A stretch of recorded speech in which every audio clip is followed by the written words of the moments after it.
অনেক সময় আমরা অন্যের দেখাদেখি বাড়ি বানাতে নেমে যাই। থাকে না কোনো প্রপার বাজেট অথবা ফলাফল রেজাল্ট কী হতে পারে সেটা। এই ধরনের কাজ করতে গেলে যে প্রবলেমগুলো ফেস করতে হয় একজন মালিকের, সেটা হলো আপনার বাজেট যেহেতু আগে থেকে ঠিক নাই, এর কারণে কাজটা দেখা যাচ্ছে অর্ধসমাপ্ত অবস্থায় থেকে যায়।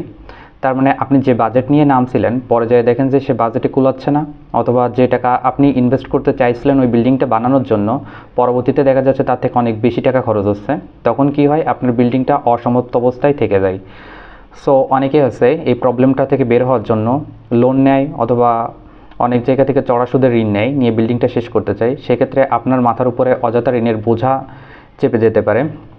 সো বাড়ি করার আগে এই বিষয়গুলো আপনাকে খেয়াল রাখতে হবে, যেন একটা প্রপার বাজেট এবং ডিজাইন সহ যেন হচ্ছে ইঞ্জিনিয়ারের সুপারভিশনের মাধ্যমে বিল্ডিংটা করা হয়। তাহলে আপনার অযথা যে খরচটা সেটা বেঁচে যাবে।